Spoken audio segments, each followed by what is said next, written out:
Well, good morning, Beyond Church. Welcome to Sunday Morning Church. I'm excited to see you through the camera, but of course I'm super bummed that you guys can't be here in person where we can see each other, we can smile at each other with our eyes, behind our masks, and generally just enjoy community in church.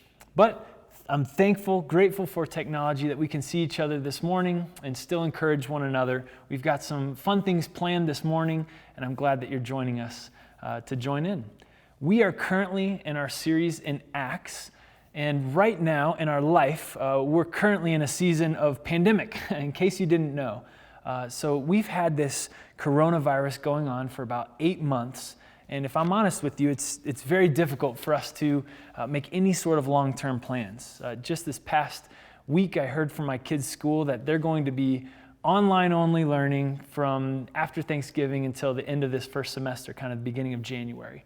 So it's difficult to know, how much do I work from home? How much am I going to have to care for my kids? I know some of you are feeling that with your job. Are there going to be layoffs? Will you be laid off? Can you work from home? Do you have access to the things you need, the space, the time, the privacy to have phone calls away from your family or kids? It's just very difficult for us to kind of get a foothold and make some of these long-term plans. And then throw in the election on top of it, right? So we're almost 2 weeks out from having voted for who our presidential candidate would be, and yet there's still a question about what this transition will look like. Will there be a transition? It makes it difficult for us to kind of see, well, which way is forward and how can we go from here? It's almost like we're kind of caught in the waves, out on an ocean, just kind of afloat, and we really just need like an anchor, something to hold us down. And that's exactly where we're at in our book. In Acts, we're in chapter 27, and it's all about this journey on the sea that Paul has while he's a prisoner. And we're going to take a look. What you really need in the midst of a storm is you need to have an anchor, and hope can be that anchor that says, okay, well, I'll hold on to this. This hope is where I'm going to place my trust, and I know things will be okay because of it. And as we look at this passage today, we can look at where should we be dropping our anchor, where should our hope be, even in the midst of these kind of crazy, uncertain times. If you didn't check out our video or our sermon from last week, we did a quick review of Acts. We've been in Acts on and off for about 1.5 years, going very slowly, but these last few weeks we're moving very quickly through the last 8 chapters. So we did a summary of what Acts is, or what we've kind of seen throughout the story of Acts, just as a refresher. If you haven't watched it last week, or if you'd like to refresh yourself, I encourage you, go back and read through Acts, the whole book. It's 28 chapters. I challenged you last week to either do 2 chapters a day for 2 weeks, that would get you through it, or just do chapters 20 through 26, which would be 7 chapters a day, which is just reading one chapter a day just for 7 straight days so that you can read them all within a week. We've got 1 more week through Acts, and I encourage you, if you're going to start anywhere, you can start from chapter 22, read through 28. That'll be the ending here that we're doing, and you'll get to see some of the things that we've been highlighting these past few weeks. Just as a little recap, so you can open your Bibles, we're going to be in Acts chapter 27. I'm going to start in chapter 13 and just give you a little bit of an overview of what those first 12 verses were. Last week we talked about how Paul had his trial before King Agrippa, and that he declared boldly, I wish that everyone was like me except for these chains, wanting everyone to have that relationship with Christ that he had. The King Agrippa and then the local governor Festus found nothing wrong with him. And they said he could be free, but Paul appeals to Caesar, essentially saying, I want my case to be heard before the emperor of Rome, and so that requires him to go to Rome. God had told him, you will go to Rome.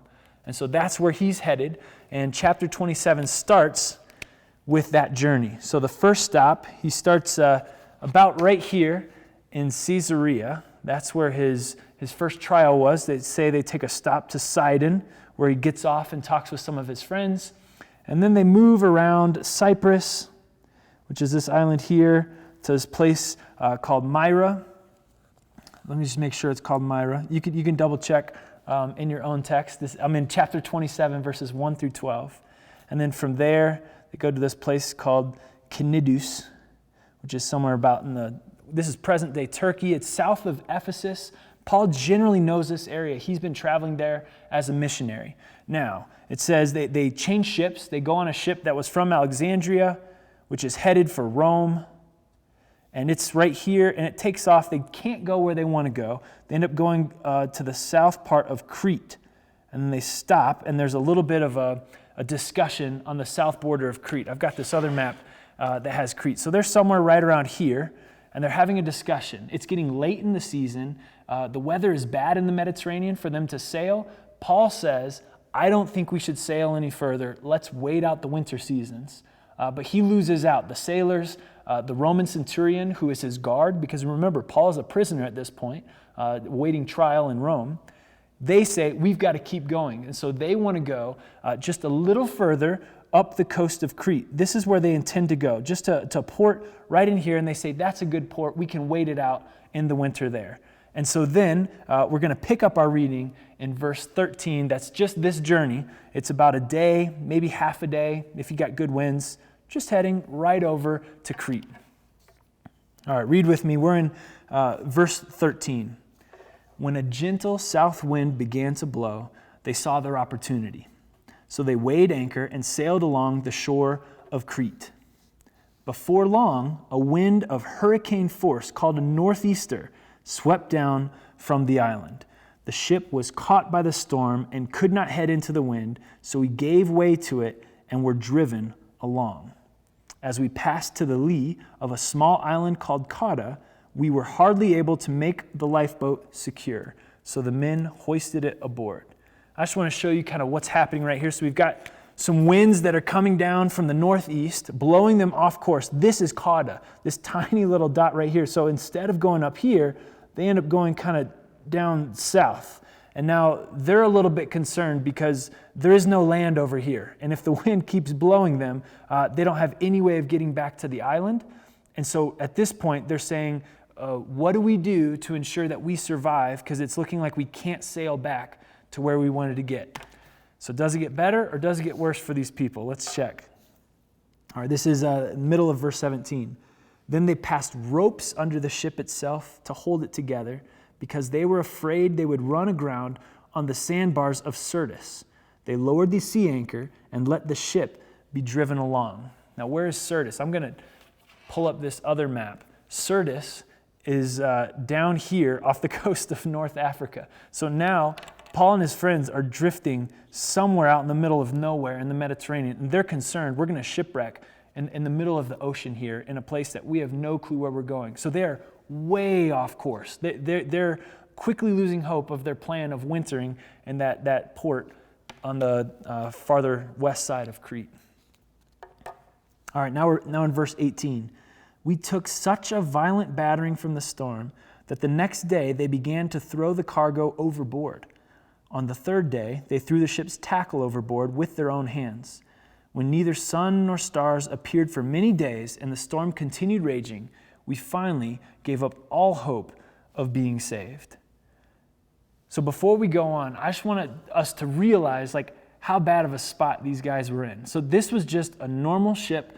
It's a cargo ship, it mentions. So it's heading from Alexandria to Rome, probably delivering grain during that time.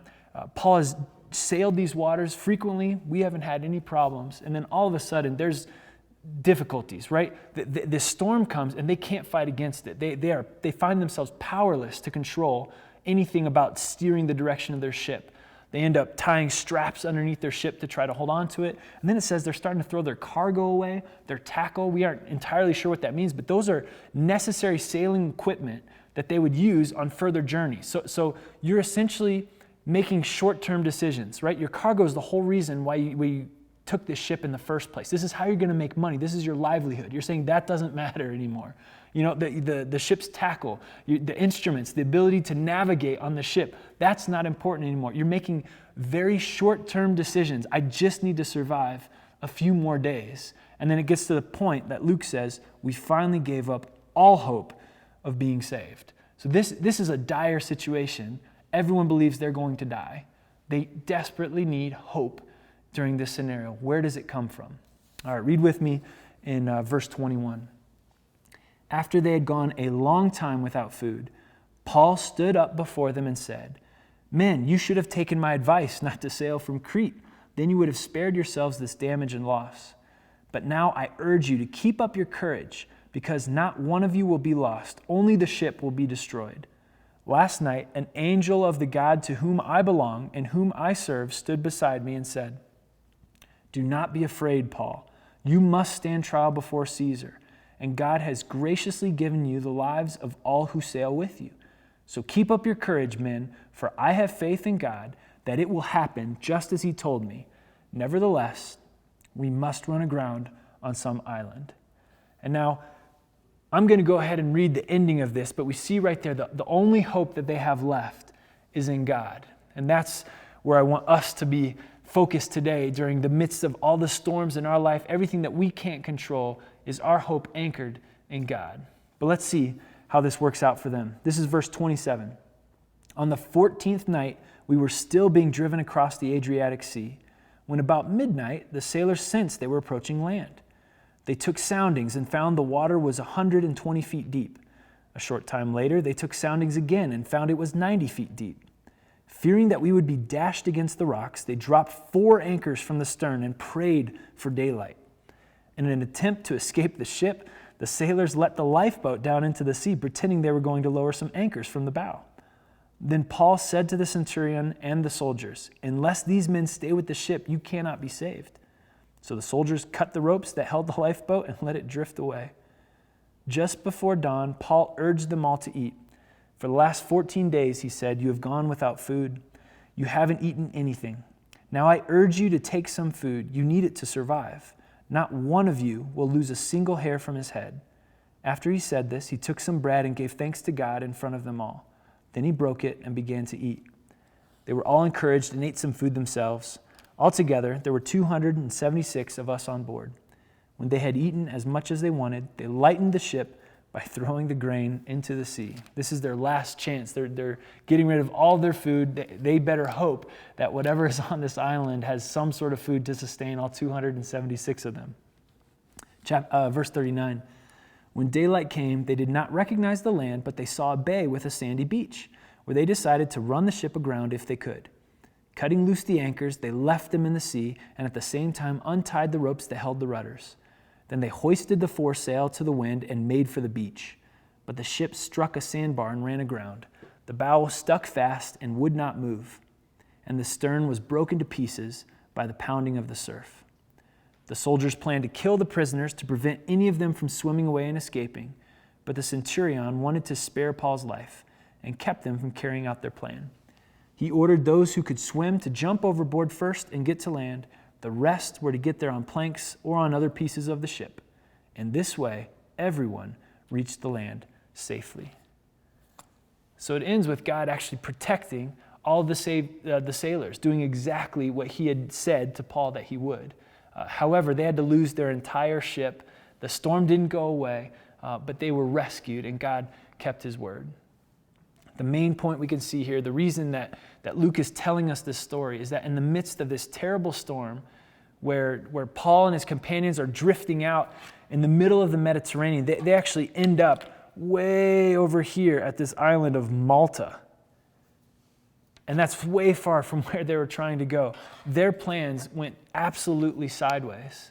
And Luke makes a point to tell us how bad it got, that they had lost all hope. But we see God providing hope and being the only person to be able to provide hope in that situation. You see, the sailors at first, they tried their own skill. They knew that we could put ropes around the ship. They tried to drop anchor to try to keep us where we're going. They were even trying to test the winds and make sure they went out on a less windy day. They knew what they were doing. They had skills. But ultimately, those failed them.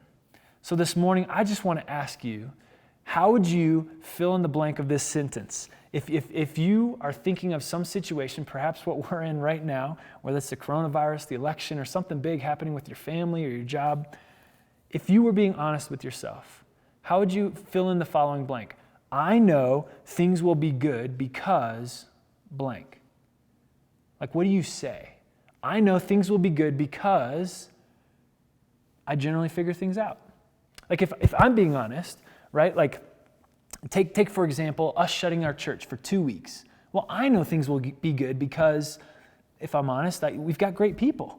Our church stays connected. We want to build together what we've started here at Beyond Church. Or I say that I know we'll be good because we have a COVID protocol and we're following it. Or generally, what I place my trust in, or if I'm being honest, how I understand where my hope comes from, it's me. It's something I've done. Or even with coronavirus, right? I know I'll be good because I'm young. Like I probably won't be affected as much as other people. Like we've heard people say this, or I know things will be good because I believe in our democracy, our democratic process. It will all work out. Or I have faith in humanity, or whatever it is, or I have great endurance. I'll be able to wait this thing out. Whatever it is that we fill in the blank that's not God, eventually will fail. That's what we see in this passage. The sailors knew what they were doing. They knew how to keep a ship together. They knew how to hold it out. And if nothing else, they would cut loose the anchors and they would wait until the storm passed. All of those failed. They ended up, we finally gave up all hope of being saved. They found the end of their rope. I don't know if 2020 has been a tough year for you or not. For a lot of us, it has. But eventually, you're going to find the limits of whatever you're trusting in if it's not God. If you're relying on yourself, if you're relying on others, your own ingenuity, all of that will eventually reach a point where you lose all hope of saving yourself by your own means. We have to place our hope in God. That's the only place that can prove to be real and trustworthy. So the answer, if you've got kids watching this, they know what that blank is filled with, right? I know things will be good because God, right? This is the Sunday school answer. I know things will be good because of God.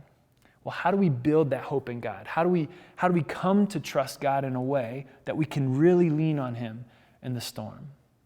I think of three ways. The first way is by simply trusting in Him and watching Him come through. If we can grow our hope by trusting in God and experiencing Him come through, then we have that experience to build our faith in Him for the next time. But how do we grow it that first time? How do we convince ourselves that when we really need something to happen, how do we trust in Him first? I think one is we just read stories, like chapter 27 in Acts, and we see that God works in history. Or there's numerous places all throughout the Bible, the whole story of God's people, about how He faithfully kept them, whether He brought them out of Egypt or fed them or was with them even when they were exiled. There's tremendous stories in the whole Bible that share God's faithfulness, that our hope can be found in Him, and it's right to place our hope in Him.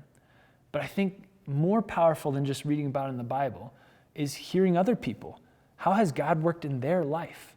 And that's part of the beauty of the church, is that we are all placing our hope in God. We are all trusting in Him, and He is working in each one of our lives. And so we can encourage each other as we share the stories of how God has worked in our own life. So I want to encourage all of us to really sit here this week. So we had that fill in the blank. I know things will be good because God. We'll put a blank after that. I know things will be good because God, what? What is it about God? His character, how He's acted in the past, His love for us, how He's demonstrated His love, the fact that He has beaten death, He died and He resurrected. He's the only person ever to conquer death, so therefore I don't have to fear. What is it for you in particular? Or maybe God's worked in a specific way in your life and you say, because God did this, therefore I place my faith in Him. I think this is a question that's going to be different for each one of us. And I think it's beneficial for us to talk about this. Well, what is it for you? Tell me why you place your faith in God. Here's what resonates with me, and we'll learn from each other, and we'll be better off if we have that story that we can share. Why do we place our trust in God?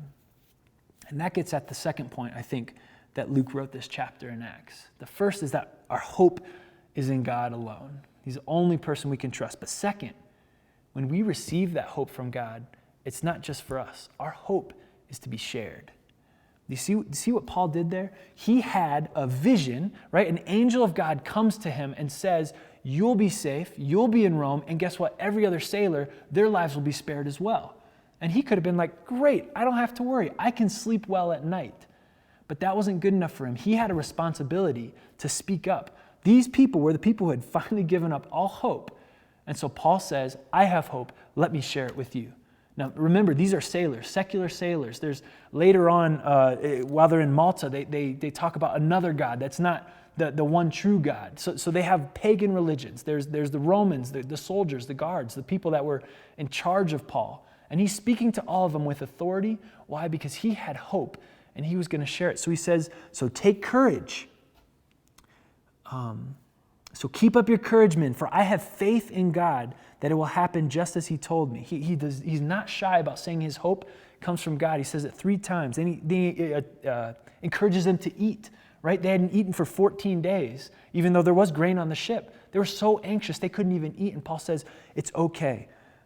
And he thanks God for the sustenance, for what he had given them, and encourages them to eat. He says, you will need it, right? He says, you'll need it to survive. When eating, he's kind of rallying the troops like, hey, we're going to shipwreck.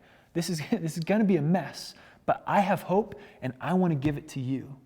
And so when we have hope, when our hope is secure in the midst of all this chaos, let's share it with those around us. And what you see is that our hope is loud.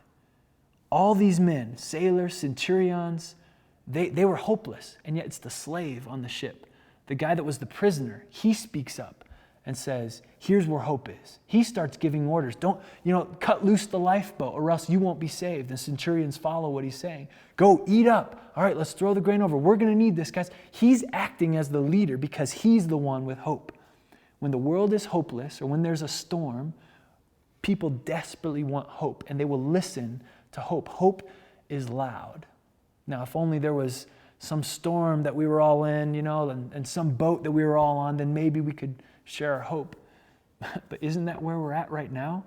In this whole pandemic, with all this uncertainty, with us not knowing which way to go, we are in this storm together with 275 other men, women, and children that are all clueless about, well, where do we go? Where is our hope? Let's make sure our hope is real and rooted in God, and then let's share it. Let's find ways that we can speak this hope to others, to give them that hope that we have, so that they might see the life that God wants them to live. Would you pray with me, please, this morning? Dear God, thank you for this adventure story, this sea epic journey that you've shared with us in Acts. We see how desperate a situation it was, and we see how you came through for Paul and all the sailors and soldiers that were on that ship. I pray that we would understand that our hope is rightly placed when we put it in you, that we can trust you, Lord. I pray that you would use us as a church body to encourage one another in order to have that hope. And I pray that we'd be able to articulate what that is. Then give us opportunities where we can share that our hope is in you, that our anchor is in you, and that's how we can move forward with our lives, even in the time that we live in with such uncertainty. We thank you that you love us. We thank you that you care for us. We thank you that you died for us, Lord. It's on these characteristics, these actions of yours, that we know that our hope is secure in you. We thank you and we pray these things in your name, Lord. Amen. So to apply this sermon, we've got a couple different things we can do. There's 3 questions that I've written down that I think would be a great discussion for a community group or for your family around the lunch table today, whenever. The first is trying to fill in that first fill-in-the-blank question or statement that we talked about. I know things will be good because blank. What are some of those things, other than God, that you place your trust in on a daily basis? And then the second question is that second fill-in-the-blank. I know things will be good because God blank. What is it about God that really resonates with you, that gives you the confidence to place your trust in Him? This should generate different responses from different people. So as opposed to just, we all say God and we leave it at that, what is it about God that gives you that confidence to place your trust in Him? And then the last question to discuss is that practical application. How do we share this hope with others? So who are those people in your life, specifically, that you interact with, whether it's neighbors, coworkers, people within the church, outside the church, friends, family, whoever it might be? How do you share it? And then, who are those people, right? And then what does it look like to share your hope? Are you just saying, I have hope in God because He loves me or something? What types of things are you saying in order to share those? Talk about those amongst your group, and I think that could generate some real good discussion to make this hope real and applicable. And then we'll have stories that we can encourage each other with how we're sharing that hope. And that brings me to my second piece.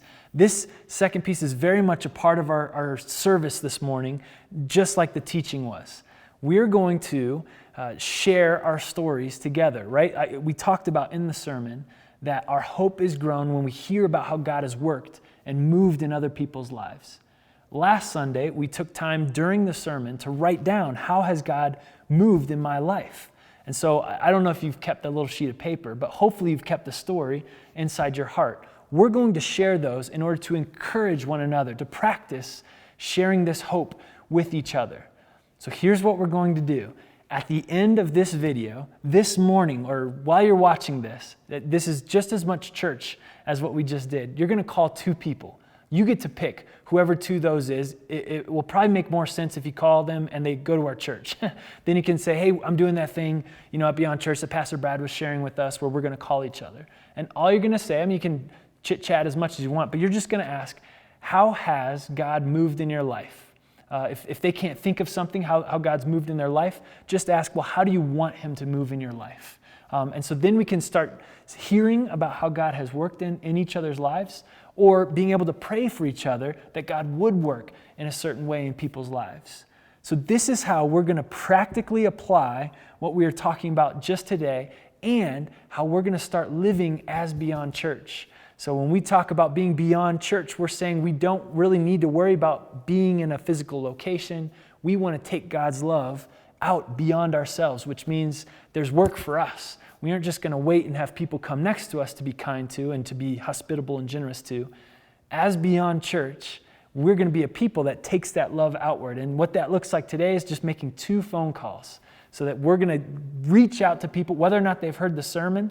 If they haven't heard it, you can just say, oh, well, you'll hear about it when you watch the video. But we're going to call everyone, and so you'll probably get busy signals if we're all calling each other. Feel free to leave a message. If you're introverted and this is intimidating, send them a text, shoot them an email. But you can hide behind, hey, this is just something Pastor Brad was saying about the teaching for this morning. We're just supposed to encourage one another to talk about how God has worked in our life.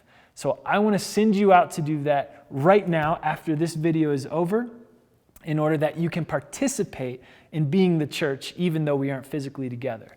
We will also have an optional Zoom chat right now, right after the video. So if you want, you can do the Zoom chat and then make your calls. If you aren't going to be joining us for the live Zoom chat on Sunday morning, you can just start making your calls right away.